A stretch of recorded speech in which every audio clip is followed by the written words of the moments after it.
Olá, bem-vindo a todos, iniciando aqui o 25º capítulo do podcast Eu e Meu Avô, que, como o nome diz, participa eu, Arthur Neves, e meu avô, Edson Saraiva. Nós estamos estudando o livro Cartas de um Diabo a Seu Aprendiz, do C.S. Lewis, e hoje nós vamos fazer a leitura da carta 20 desse livro.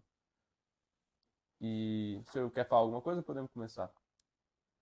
Não, estamos indo bem. Então começa assim. Meu querido Absinto, noto com grande insatisfação que o inimigo, pelo menos por enquanto, pôs um fim forçado aos seus ataques diretos contra a castidade de seu paciente. Você deveria saber muito bem que ele sempre faz isso no final, e que você deveria ter parado antes de ter alcançado esse estágio. Pois, do jeito que as coisas estão, seu homem descobriu agora a perigosa verdade de que esses ataques não duram para sempre. Consequentemente, você não pode usar de novo o que, afinal de contas, é a nossa melhor arma: a crença dos humanos ignorantes de que não há esperança de se livrar da gente, exceto rendendo-se a nós. Você já experimentou persuadi-lo de que a castidade faz mal à saúde? Ainda não recebi seu relatório sobre as jovens da vizinhança. Gostaria de recebê-lo o mais rápido possível, pois, se não pudermos usar a sexualidade dele para torná-lo depravado, temos que tentar usá-la para a promoção de um casamento desejável. Nesse meio tempo, gostaria de lhe fornecer algumas dicas sobre o tipo de mulher, quero dizer, o tipo físico, por quem ele deve ser encorajado a se apaixonar. Se apaixonar-se for o melhor que pudermos fazer. De uma forma rude e imediata, é claro, essa questão será decidida por espíritos posicionados bem mais abaixo que você e eu nos encontramos na baixarquia. A tarefa desses grandes mestres é produzir, em cada época, uma orientação equivocada do que pode ser chamado de gosto sexual. Eles fazem isso manipulando o círculo restrito de artistas populares e estilistas e publicitários que determinam o que está na moda. Seu objetivo é guiar cada sexo para longe daqueles membros do sexo oposto com quem eles mais provavelmente contrairiam matrimônios úteis espiritualmente, felizes e férteis. Isso aqui é. Se isso em 42 era já imagina hoje. Esse pessoal da baixarquia está trabalhando muito atualmente. A baixarquia, né? Os demônios que estão mais próximos mesmo, que são absolutamente como se fossem assim, único e exclusivamente posicionados para semear depravação, luxúria, degeneração sexual. Só isso, porque o absinto ele trabalha com diversos temas, né? O Skrill o conduz a ir degenerando o paciente até o ponto que entrega então para demônios que estão mais abaixo na baixarquia, que são os demônios que são obsessores vamos dizer assim, né? Obcecam o paciente ou a paciente para só viver sobre a luxúria, né? Se depravarem totalmente. Você vê hoje a quantidade de gente viciada em sites pornográficos, assim, é uma coisa impressionante. Crianças de 11 anos já são viciados em pornografia. Uhum. Foram esses demônios, né? Provavelmente o pai era viciado, a criança viu. Né? Tem uma história de um estilista homossexual famoso, que eu não vou dizer o nome, no Brasil, já falecido, que ele conta que ele, não me lembro que idade dele, né? Ele conta numa entrevista, né, que ele, acho que numa idade de 6 anos, 7 anos, ele viu e ouviu o pai tendo uma relação sexual com o tio. com o irmão da mãe dele. E aquilo ali o prendeu sensorialmente, com toda aquela coisa, né? Aquele fluido, aquela energia, aqueles grunhidos, aquelas coisas, e ele nunca mais conseguiu se libertar. Aquilo invadia ele. Invadia. Quando invadia, ele não conseguia. Tem uma história também da Shapiro, que é uma jornalista que se tornou, eu acho, talvez uma das maiores autoridades em investigação de técnicas de psicologia, né, no planeta todo, tentando se libertar do estupro que o pai dela fazia com ela desde pequena, estuprava ela. E ela se tornou adulta e procurava desesperadamente uma cura para aquilo, né? E ela se tornou uma referência mundial sobre conhecimento de psicologia, né? E a Shapiro, ela descobriu a uma certa altura que o que fazia aquela onda sensorial desaparecer era correr. Então ela ia dar conferências, né, e ela todos sabiam ali, né, que estavam na conferência com ela, de que ela em determinado momento podia parar a conferência e que ela ia se vestir de maratonista e ia correr, né? E aonde ela se hospedava, os locais aonde ela ia, né, era, por exemplo, na frente do parque lá de Nova York, né, do Central Park. E ela um dia estava na frente lá dando uma conferência, aquilo entrou, ela parou a conferência e se vestiu desesperada lá com a coisa, insuportável aquilo, e saiu correndo, né, pelo Central Park. E ela tinha que correr assim uns 15 minutos para aquilo desaparecer. E ela estava correndo há uns 3, 4 minutos quando desapareceu. Pela primeira vez em anos, em 3 a 4 minutos desapareceu.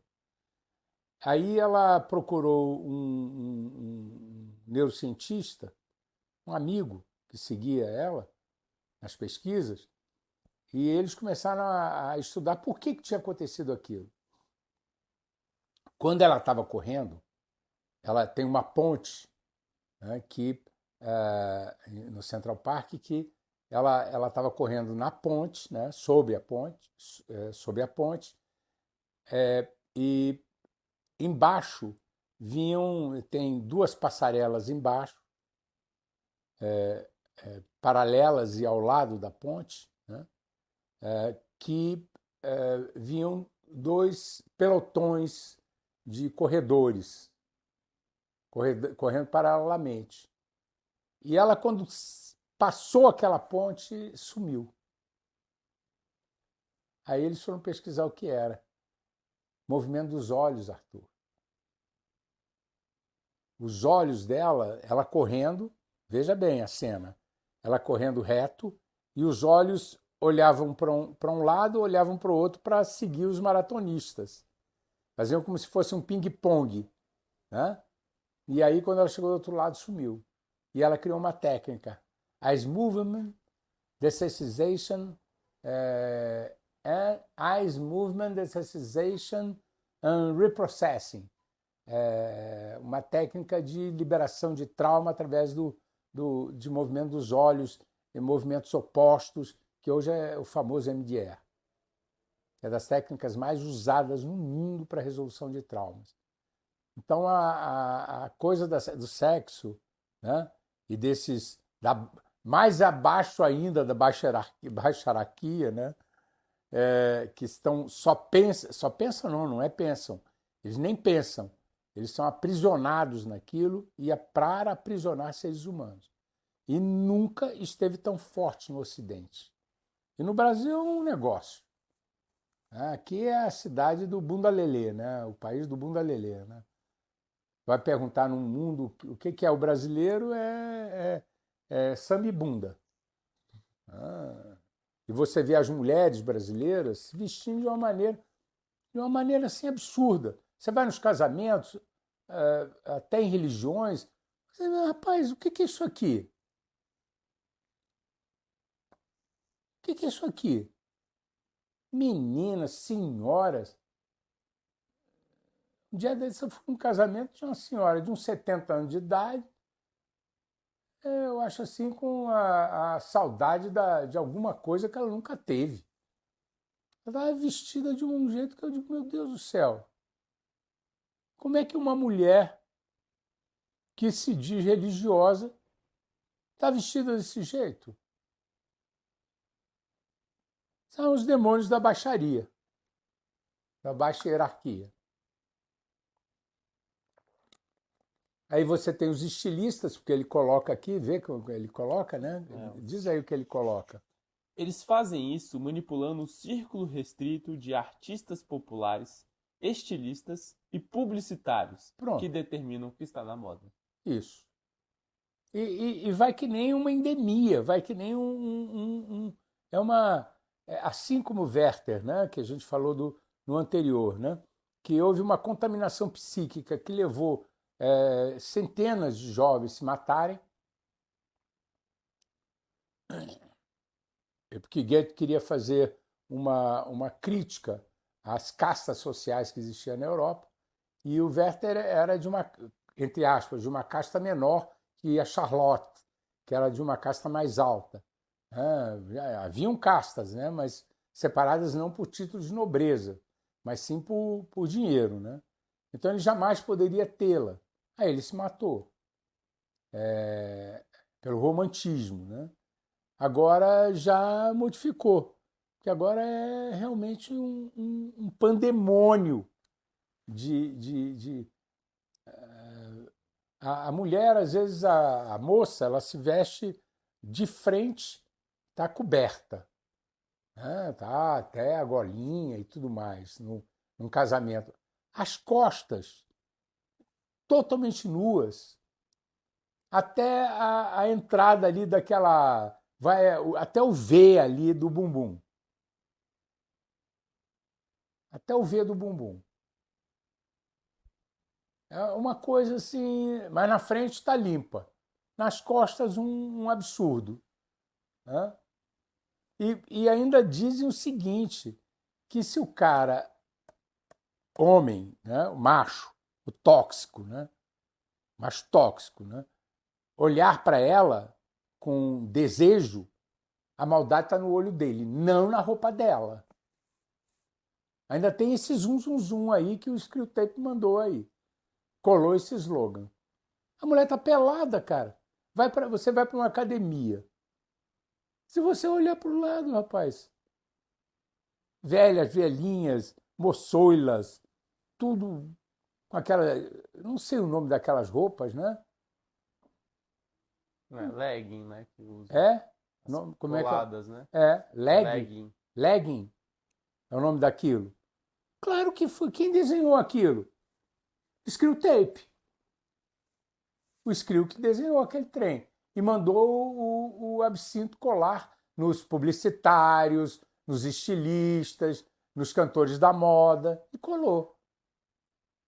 Nas celebridades. Me manda às vezes uns Instagrams de umas católicas, das evangélicas, de umas espíritas. Elas estão falando até coisas legais, mas as roupas parece que é completamente contraditório do que ela está dizendo. A roupa, a maquiagem, ela falando sobre o espírito puro de Deus e parece um demônio de quinta. Em 1942 já tinha isso. O Lewis já tinha detectado isso. É uma história de um sobrinho do Freud, mas que a gente vai contar depois. Edouard Bernet, que foi o primeiro grande publicitário que começou toda essa porqueira. Vamos lá. Esse eu não sei se já está lá na casa do pai do Escrio. Assim, por muitos séculos, temos triunfado sobre a natureza até o ponto de fazer com que certas características secundárias do homem, tais como a barba, sejam desagradáveis para quase todas as mulheres, e há mais nisso do que você poderia supor. Quanto ao gosto masculino, nós o tornamos bem variado. Certa vez, nós o direcionamos para o tipo aristocrático e escultural de beleza, misturando a vaidade masculina com os seus desejos e encorajando a raça a reproduzir-se essencialmente com as mulheres mais arrogantes e extravagantes. Em outra ocasião, selecionamos um tipo exageradamente feminino, raquítico e lânguido, de modo que o desatino, a covardia e todas as hipocrisias e mesquinharias gerais que o acompanham deveriam ser valorizadas.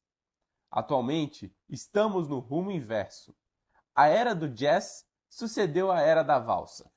E agora ensinamos os homens a gostarem de mulheres cujos corpos são poucos distinguíveis daqueles que os meninos possuem. Uma vez que esse tipo de beleza é ainda mais transitório que os demais, nós assim agravamos o horror feminino crônico de envelhecer, com muitos resultados excelentes, deixando as mulheres menos desejosas e menos capazes de ter filhos. Agora eles mudaram, né? Na época não era a era do rock, né? Não, Lewis. Não, agora rap, é, bons tempos dos Beatles, né? Que era um rock romântico, um rock que tinha alguma melodia, né? Hoje nem sei como é que Não, tá hoje hoje. acabou. Nem rock tem mais, né? Tem rock? Ainda tem um. Mas são as bandas antigas cantando as músicas antigas, né? Antigas, né? Mas as novas mesmo não tem. Mas como é que eles chamam? Metal, né? Sei lá. Tem esse povo. Metálico, né? Metálico. Rock metal, rock. Aqueles biruta lá que se vestem de demônios, né? Os demônios apareceram Pelo menos mesmo. eles são mais transparentes, né? São mais transparentes. Por exemplo, aquele Kiss, né? Que se vestiam de demônios e tudo mais. Rolling Stones, né? Ozzy Osbourne. O Ozzy. Quem segue ali não tá enganado. Ali não tem como estar enganado. Não tá ali. seguindo. É interessante porque qual é aquela banda que... eu sou ruim de banda demais, rapaz. Uma que fez um sucesso estrondoso, vou ver se eu lembro. E que eles são pais de família. Eu lia uma coisa uma vez, né? Iron Maiden. Maiden? Aí eu fui... Me mandaram, né? Olha aí que coisa esquisita, né?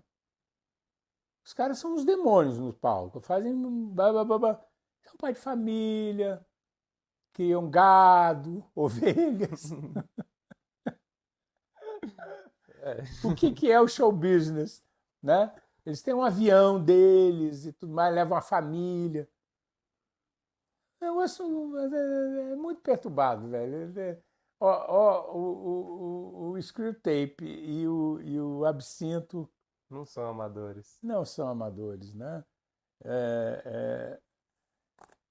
Como é que é? O Remeleca, né? Slubgob. Não são amadores. E ainda mais agora com essa turminha que está mais abaixo ainda deles, né? Que é só de demônio para perverter a sexualidade humana. Vamos lá. E isso não é tudo. Nós fomos engenhosos para aumentar a permissividade da sociedade para a representação do nu explícito, não o nu real, na arte e na sua exibição nos palcos ou nas praias. Claro que tudo não passa de uma farsa. As figuras na arte popular são desenhadas de forma falsa. As verdadeiras mulheres em trajes de banho ou em roupas colantes estão, na realidade, exprimidas e modeladas para parecerem mais firmes e esbeltas, e mais infantilizadas do que permitem a natureza de uma mulher adulta. Infantilizadas, ó. Isso é 42, né? As verdadeiras mulheres em trajes de banho ou em roupas colantes, 42, estão, na realidade, exprimidas e modeladas para parecerem mais firmes e esbeltas e mais infantilizadas do que permite a natureza de uma mulher adulta. Quer dizer, a ambiguidade da mensagem, né? Existe esbelteza, beleza, né? Mais firme, firmeza no corpo, né? Mas mais infantis.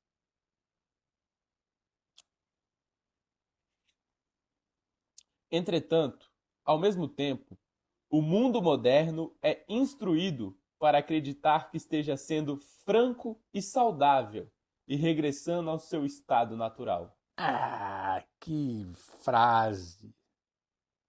Que frase! Porque isso aqui é adamita. Isso aqui é adamita. C.S. conhecia tudo isso, muito mais do que eu, né? Mas ele fala aqui na primeira, praticamente a primeira heresia que nasceu dentro do cristianismo, os adamitas. Porque o que eram os adamitas? Eles acreditavam que o pecado original de Adão e Eva tinha sido perdoado pela vinda de Cristo. Cristo perdoou o pecado original. Dali em diante não haveria mais pecado original. Então nós estamos libertos do pecado original. Foi o Herbert Marcuse, né, da Escola de Frankfurt, que foi o grande guru da revolta que aconteceu em Paris, né, em 1967, né, e que deu como resultado no Brasil a Tropicália, né? O Herbert e o Marcuse, né, ele, no livro Eros e Civilização, é bem interessante como ele escreve. Ele vai escrevendo no início, você pensa que ele é um católico. É uma técnica de escrever, né? Ele vai te captando. Ele escreveu isso em 1900, porque ele une Marx com Freud. Ele une Marx com Freud. Ele, Erich Fromm, mas o mais forte é o Marcuse. Marcuse. E ele vai fazendo assim, a escrita dele é assim. Ele te serve uma geleia de morango, 2 geleias de morango, 3 geleias de morango, né? 5 geleias de morango, aí ele coloca uma geleia de jurubeba. Aí continua, né? Eu leio diferente de todo mundo, né? Que eu conheço, né? Eu leio de outro jeito, né? Eu vou vendo o que esse cara quer me vender aqui, sabe? O tempo todo. Qual é a ideia dele? Ele está querendo me vender que ideia? É o tempo todo eu com o pé atrás, né? Aliás, às vezes com 2, né? Olha que eu li isso há muitos anos. Era morango, morango, morango, morango, morango, morango, jurubeba. Aí no outro parágrafo, morango, morango, morango, jurubeba, jurubeba. Aí foi indo. Um capítulo, morango, morango, morango, jurubeba, jurubeba, jurubeba. Aí no meio do livrinho, tá lá, ele começa com morango, morango, e aí as jurubebas ultrapassam. E aí a tese central daquele livro é a seguinte, que ainda é mais aperfeiçoada que os adamitas, né? É a seguinte, é que o pecado de Adão e Eva foi porque eles fizeram inconscientemente. Eles comeram a maçã inconscientes. E aí ele agora não se pega com os adamitas que diziam que Cristo, que a vinda de Cristo aboliu o pecado original. Ele diz que ele não lembra mais disso, ele esquece isso. E ele dá um passinho mais à frente do que os adamitas. Ele diz o seguinte, que o pecado foi porque comeram a maçã inconsciente. Agora, para você sublimar o pecado original, você tem que comer a maçã conscientemente.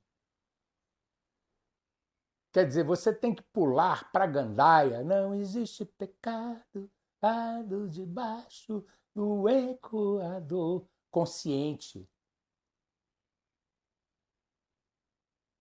Pule o corguinho. Consciente. Vá para a gandaia, vá para a depravação. Consciente.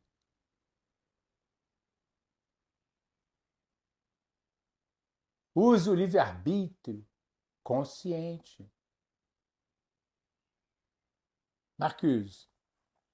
Está aqui ele eu tenho a impressão que eu vou procurar aqui Eros de Civilização enquanto você lê para ver qual que ano que o Herbert publicou. Em consequência disso, estamos direcionando cada vez mais os desejos do homem para algo que não existe, fazendo o papel do visual externo ser cada vez mais importante na sexualidade. E, olha, ao mesmo tempo, devagarinho isso aí, Arthur. Quer dizer, tirando todo o lado espiritual, é só matéria. Fazendo o papel do visual externo ser cada vez mais importante na sexualidade. E, ao mesmo tempo, tornando suas demandas cada vez mais impossíveis de serem realizadas. Uhum. O que se segue disso é bem previsível. Essa é a estratégia geral do momento. Mas, diante desse quadro, você ainda conseguirá encorajar os desejos de seu paciente em uma de duas direções. Você vai encontrar, se olhar com cuidado para dentro do coração humano, que ele anda assombrado por pelo menos duas mulheres imaginárias. Uma Vênus terrestre e outra infernal, e que seu desejo difere qualitativamente de acordo com o seu objeto. Releia isso. Foi em 1955 que o Marcuse escreveu Eros de Civilização. Tá? Você vai encontrar, se olhar com cuidado para dentro do coração humano, que ele anda assombrado por pelo menos duas mulheres imaginárias. Uma Vênus terrestre e outra infernal, e que seu desejo difere qualitativamente de acordo com seu objeto. Você entendeu isso? Não entendi. A Vênus terrestre, né, seria, vamos dizer assim, me diga uma celebridade atual, que eu não conheço nenhuma, muito bonita, muito desejada. Brasileira? Pode ser qual for aí. Sei lá, Angelina Jolie. Tá, Angelina Jolie. Duas mulheres imaginárias. Uma Vênus terrestre, né? E que ele... Vênus, ela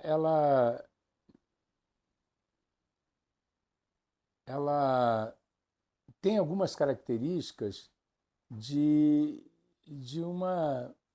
Não é de uma... É uma determinada nobreza em Vênus.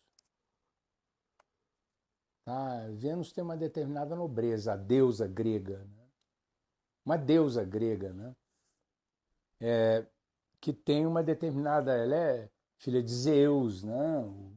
Então, na Vênus terrestre existe é ambíguo, mas existe uma determinada nobreza nela, né? E a outra é um demônio, né? Como ele diz aí, Infernal. um demônio infernal.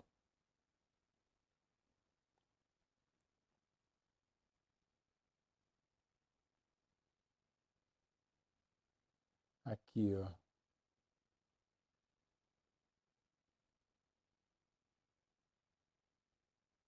Veja, Vênus é uma deusa do panteão romano, né?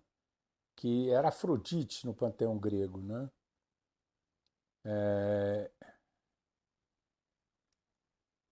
É deusa do amor e da beleza,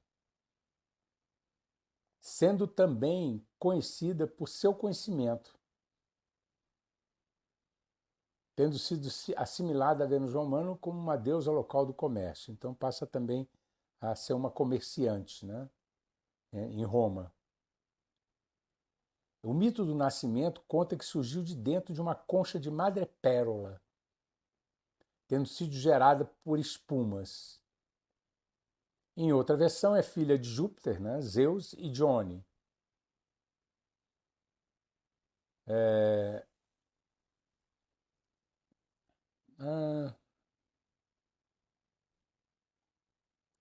Tinha um olhar vago, distante, né? E cultuava-se esses olhos como ideal da beleza feminina. Possuía um carro puxado por cisnes.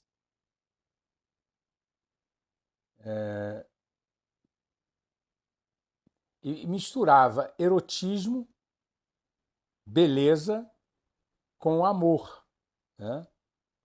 Por causa da madrepérola, entende? Tinha uma natureza ambígua, né?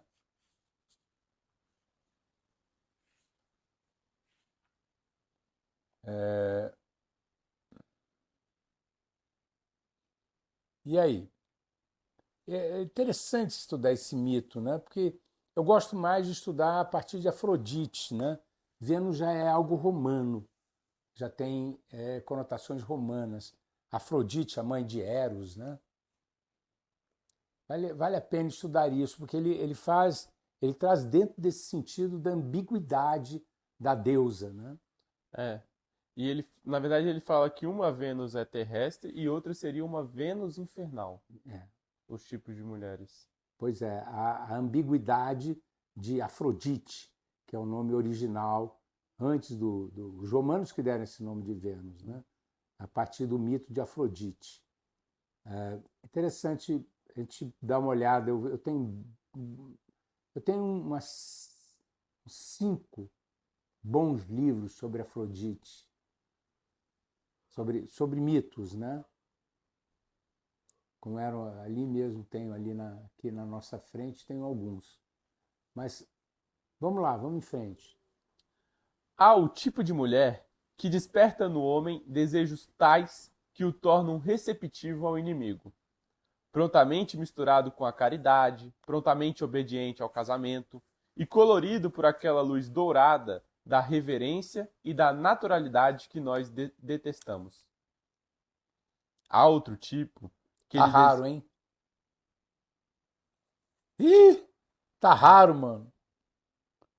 Raríssimo. Porque às vezes a menina até mas a roupa não.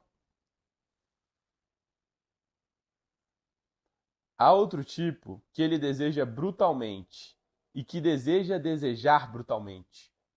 Um tipo que é mais bem usado para afastá-lo de vez do casamento, mas que, mesmo dentro do casamento, ele tenderia a tratar como escravo, ídolo ou cúmplice. Seu amor pelo primeiro tipo de mulher poderia envolver o que o inimigo chama de mal, mas apenas de forma acidental. O desejo do homem é que essa Vênus não seja a esposa de outro, e ele lamentaria muito o fato de não poder amá-la de acordo com a lei. A primeira Vênus, né? Quer dizer, a Vênus que é terrestre, né? A outra, a Vênus infernal. Mas, no caso da segunda Vênus, o mal implicado é desejado.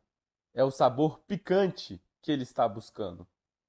No rosto, ele busca um traço de animalidade visível, ou de cara emburrada, ou de malícia, ou de crueldade. E no corpo, algo bem diferente do que ele normalmente chama de beleza.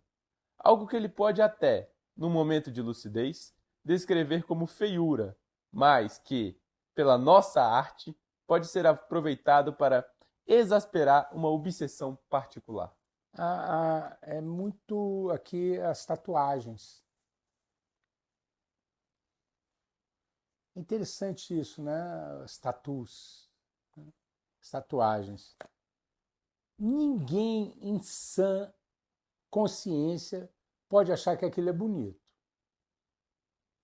As mulheres totalmente tatuadas, nas costas, colocando serpentes nas costas. Até tridente, tatu. Até tridente.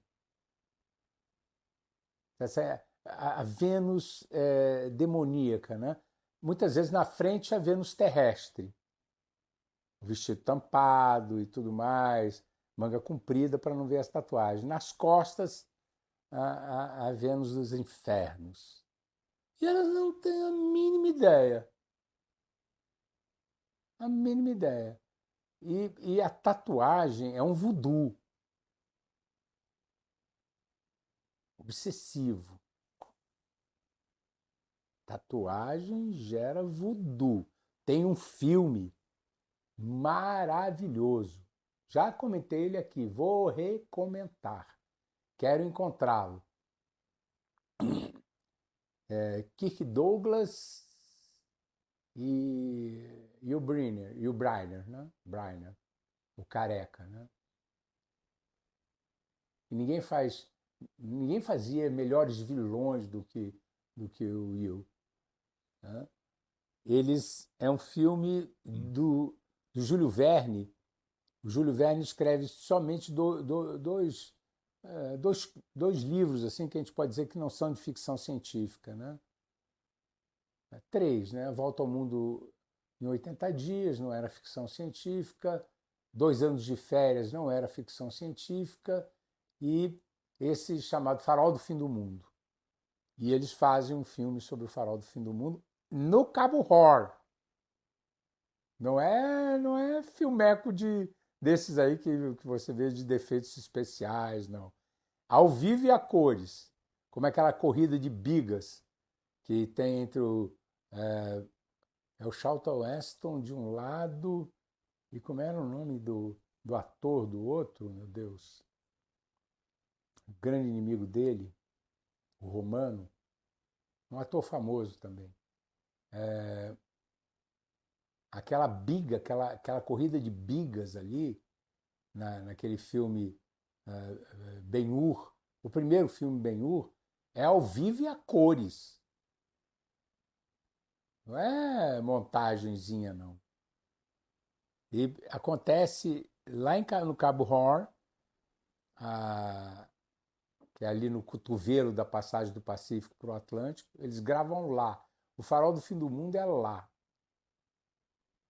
Que ali é o lugar mais terrível para embarcações. E eles gravam lá, quando ancoram um navio de piratas lá. Muito interessante o filme, Arthur. Farol do Fim do Mundo. Imperdível. Ali está a tatuagem, ali está o voodoo. Júlio Verne faz a crítica aos piratas, né? a depravação dos piratas. E as tatuagens, que eram voodoo. Os demônios, aqueles que ele fala, né? Que ele fala da baixarquia, né? Vamos lá.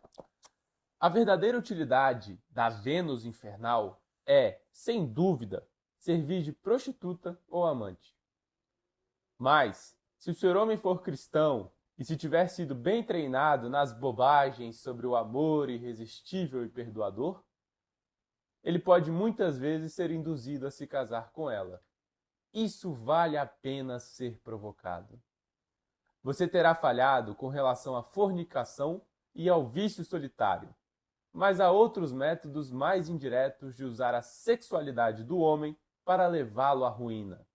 E, aliás, não são métodos apenas eficientes, mas prazerosos. A infelicidade produzida é de um tipo muito duradouro e requintado. Com carinho, seu tio, Screwtape. Aí eu acho que agora ele entra na área da sexualidade, né? Na carta 21, né? Vai entrar Ele nisso. vai indo. Aí, só para dizer para os nossos ouvintes, né, que nós temos aqui, são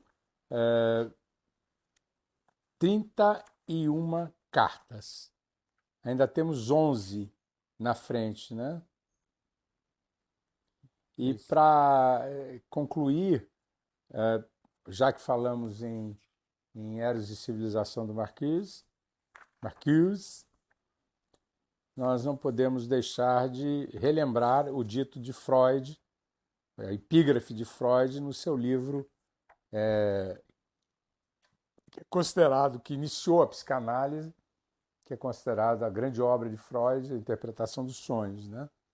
Flectere sineceu supero aqueronta movebo, que quer dizer, se os poderes infernais, se os poderes superiores, quer dizer, ele sabia que existiam os poderes superiores, me ignoram, os poderes infernais moverei. Ele sabia disso. E o grande marqueteiro que iniciou toda a indústria de marketing é um sobrinho dele, Edouard Bernet, que adotou esse Bernet, era o nome da mãe. Ele era filho do irmão de Freud. Uns dizem que era um filho bastardo do Freud, que cometeu esse incesto com a cunhada. E ela ficou grávida e nasceu o Eduard. Tem essa fofoca que ronda por aí, né? Que era, na verdade, filho de Freud, que fez a psicanálise à custa de cocaína, né? Um dos maiores consumidores. Cocaína naquela época, filho, era vendida em farmácias, né? Tinha cocaína em xarope de tosse para crianças, morfina. Morfina e cocaína eram muito utilizados naquela época nas boticas médicas, né? É isso. Sim, senhor. Grato aí a todos os ouvintes que estão nos acompanhando. Na próxima quinta-feira, às 18 horas, tem mais um capítulo. Abraço a todos.